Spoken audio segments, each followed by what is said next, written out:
Now there's two kinds of property.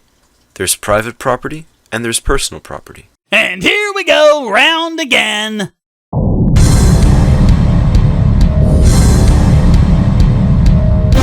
Private property is something that you own and use to exploit others. Can you guys ever make a definition of something without sticking in meaningless buzzwords like exploit? That word exists for no other reason than to make it sound bad. It doesn't do one thing to explain why it is bad. Things that are usually private property are factories and everything inside of them, offices and everything inside of them, apartments and everything inside of them, and land. Interesting. So you are including the places where we live. Glad we got that straight right off the bat. Most of you morons deny that. So yeah, I can come and live in your house at any time because it's private property, not personal. Good to know. Exploit, meaning that you have power or authority over someone, and you use that power or authority for your own gain. That's not what the word means. It means to make use of. So I'm guessing you're going to say that landlords are exploiting tenants even though they have absolutely no power over them at all. They're engaging in a voluntary transaction among equals. Joseph Goebbels said that the key to successful propaganda was to accuse the other side of what you're doing yourself. And we see this over and over again with socialism and communism. They want to make completely voluntary, 100% peaceful transactions seem like power and authority to disguise the fact that they want to exercise power and authority over almost every aspect of your life. The power or authority being private property, since not everyone has it. But everyone does have private property. Everyone owns themselves, and all other legitimate ownership stems from that. This is the basis that all socialists and communists want to deny. The other type of property is personal property.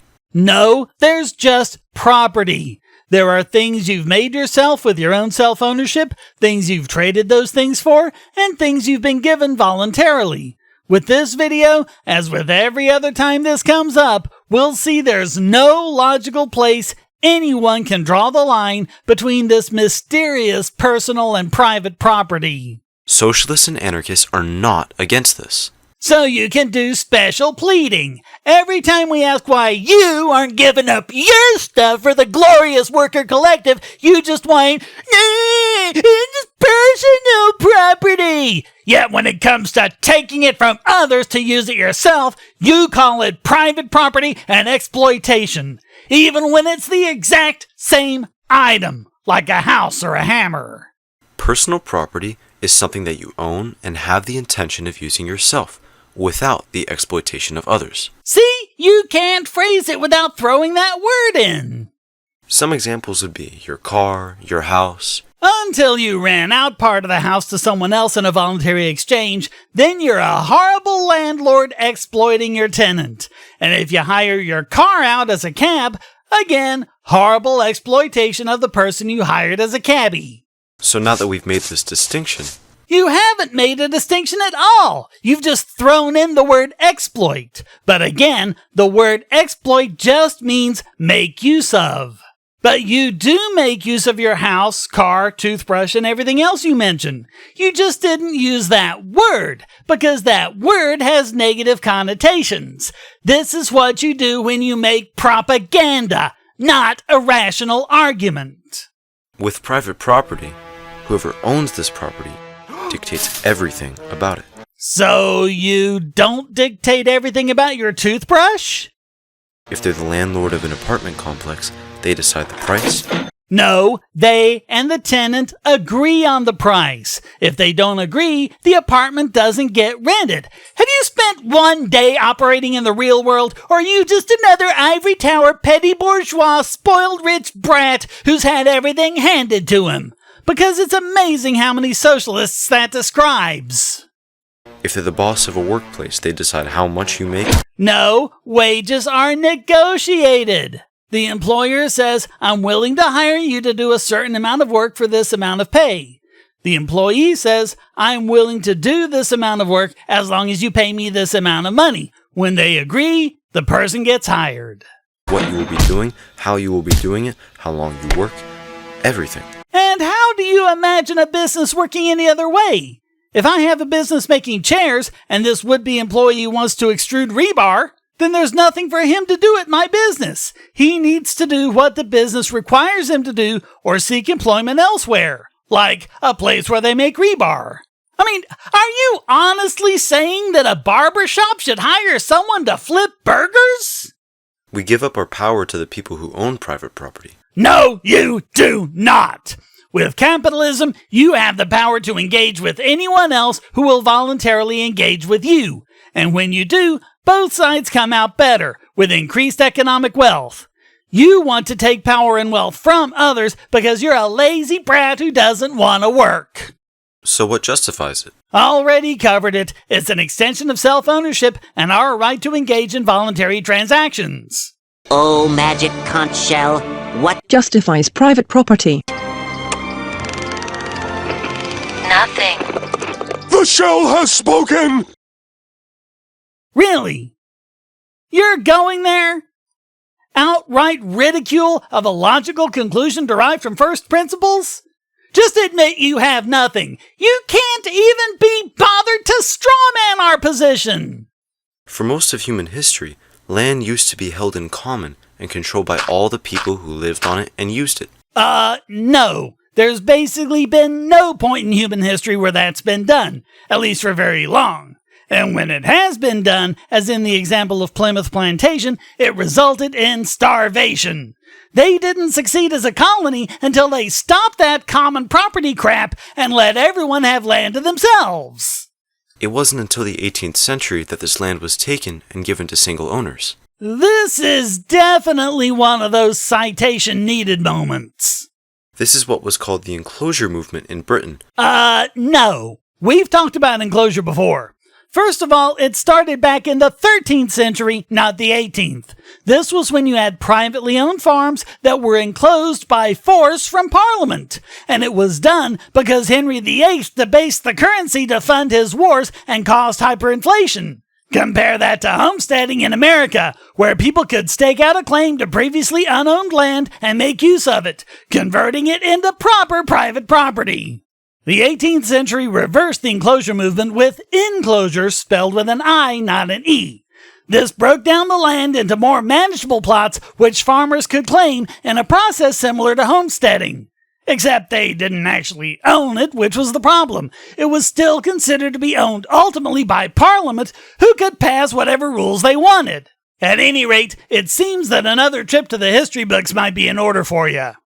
Which, with the help of the state passing laws, forced these people off their lands. Wait, their lands? So you are acknowledging that they owned it. So this was an abrogation of private property rights.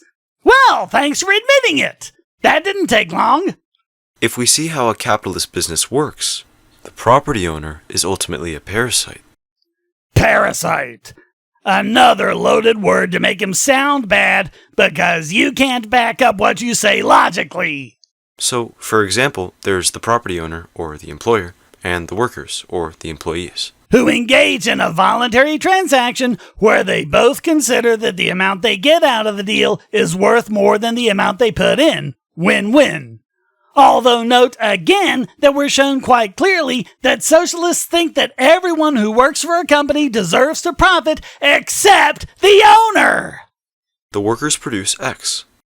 The property owner takes X and sells it on the market for $1,000. In this business, the expenses cost $500. So now we have $500 left after all the necessary expenses. The property owner keeps $400 to himself and gives $25 to each worker as a wage. This is just an example, in no way the number is real, but the principle stays true. But you haven't stated any principles. You've spewed buzzwords and completely fictitious numbers that don't relate to any business. You show nothing at all about how the employees are making X. You just state that they do somehow. In fact, there's a factory or something that's being used to do this. There are tools the employees are making use of. There are the parts and the raw materials they're using to make it. All of these things cost money, and that money was spent by the owner. So where's the amount of money the owner put into the business in the first place? To pay to build the factory and buy the tools and everything else and keep the place supplied? This is the question you pathetic morons never seem to want to answer. You say workers should control the means of production, with no thought whatsoever as to where the means of production come from to begin with. Let's say they're making pencils. How are the workers going to get wood from Oregon, graphite from South America, rubber from Malaysia, and so on? How are they going to get the saws and kilns and everything else they use to make it? They're making them in a building with a factory floor. Where did that come from? Where did the bricks to make the building come from? And the concrete? And in addition to all that, the workers are going to need water and coffee and lunch to keep them going while they work. Who's going to go to Colombia and get the coffee beans? Who's going to ground them up and brew it? Who's going to reap the wheat and grind the flour and make the bread for the sandwiches? How are the workers just sitting around by themselves supposed to do this on their own? According to your illustration, all of that just happens, which again exposes you for the spoiled ivory tower brat you are. If you'd ever had a real job, you'd know that these things aren't just lying around ready to be used. For that matter, if you'd even read iPencil, you'd see how impossible it is for them to do this on their own. All of this is what the business owner brings to the table, and you just discount it as nothing. Absolutely pathetic. If the workers were removed from the equation, nothing is produced. And if the owner is removed from the equation, nothing is produced either, because they don't have the parts to make the thing, the tools to put it together with, or any of the other stuff they need. That's why this is a voluntary exchange between them. But if the property owner was removed from the equation, the workers would still produce, the business would still profit. How? How are you going to account for all these functions the workers don't provide for? And this is what socialism is. And this is why people starve in socialist countries.